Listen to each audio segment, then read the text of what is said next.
Yes, twongera kuguha ikaze wowe dukurikiye hano kuri iyi channel, aho tugiye kugaruka kuri resultats zabaye muri weekend irangiye. Turahera rero mu gihugu cy'Ubwongereza bakinaga imikino ya FA Cup. Ikipe ya Fulham yatsindwaga n'ikipe ya Crystal Palace ibitego 3-0.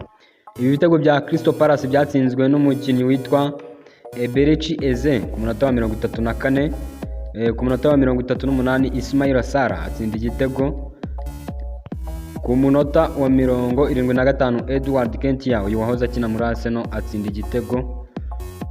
Birangira ikipe ya Crystal Palace yitwaye neza imbere y'ikipe ya Fulham itsinda ibitego 3-0. Ikipe ya Brighton yaje kunganya n'ikipe ya Nottingham ubusa ku busa. Tugere gato muri Espagne aho bakinaga La Liga. Ikipe ya Real Sociedad yatsinze ikipe ya Real Valladolid ibitego 2-1. Ikipe ya Espanyol yanganyije na Atletico Madrid igitego 1-1. Ikipe ya Deportivo Alaves itsindwa n'ikipe ya Rayo Vallecano ibitego 2-0. Real Madrid itsinda Leganés ibitego 3-2. Dukomeze hano mu gihugu cy'Ubufaransa, ikipe ya Reims yatsinze ibitego 3-1 ikipe ya Marseille. Saint-Etienne itsindwa na Paris Saint-Germain ibitego 6 byose kuri 1. Ikipe ya Monaco itsinda ikipe ya Nice ibitego 2-1. Ikipe ya Como inganya, ubwo ni mu Butaliyani twageze. Ikipe ya Como yanganyaga na Empoli igitego 1-1. Venezia itsindwa na Bologna igitego 1-0. Juventus itsinda ikipe ya Genoa igitego 1-0. Ikipe ya Lecce itsindwa na Roma igitego 1-0. Dukomereze mu Budage aho ikipe ya Bayern Munich yatsinze ikipe ya St. Pauli ibitego 3-2. Ikipe ya Borussia Dortmund itsinda ni ikipe ya Borussia Mönchengladbach itsinda Leipzig igitego 1-0. Ikipe ya Hoffenheim inganya na Augsburg igitego 1-1. Ikipe ya Holstein itsindwa na Werder Bremen ibitego 3-0.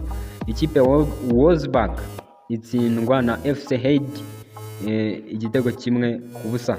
Ikipe ya Eintracht Frankfurt itsinda VfB Stuttgart igitego 1-0. Tujye ku cyumweru n'ubundi duhere hano muri FA Cup aho ikipe ya Preston yatsinzwe na Aston Villa ibitego 3-0. Ikipe ya Bournemouth itsindwa na Manchester City ibitego 2-1. Muri La Liga ku munsi wo ku cyumweru, ikipe ya Getafe yatsinzwe na Villarreal ibitego 2-1. Ikipe ya Barcelona itsinda ibitego 4-1 ikipe ya Girona. Ikipe ya Athletic Club inganya na Osasuna ubusa ku busa. Ikipe ya Valence itsinda Mallorca igitego 1-0. Hanyuma ikipe ya Real Betis itsinda Sevilla ibitego 2-1. Tunyarukire mu Bufaransa aho ikipe ya Toulouse yaje gutsindwa n'ikipe ya Brest ibitego 4-2. Ikipe ya Angels cyangwa se Angers itsindwa na Rennes ibitego 3-0. Ikipe ya Auxerre itsinda Montpellier igitego 1-0. Ikipe ya Le Havre itsinda ikipe ya Nantes ibitego 3-2. Ikipe ya Lille itsinda Rennes igitego 1-0. Mu Butaliyani ikipe ya Cagliari yatsinze ibitego 3-0 ikipe ya Monza. Hanyuma ikipe ya Fiorentina itsinda Atalanta igitego 1-0. Ikipe ya Inter de Milan itsinda ikipe ya Udinese ibitego 2-1. Hanyuma ikipe ya SSC Napoli itsinda Milan AC ibitego 2-1.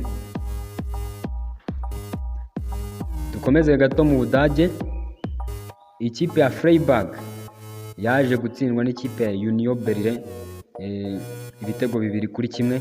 Ikipe ya Borussia Dortmund itsinda Mayence ibitego 3-1.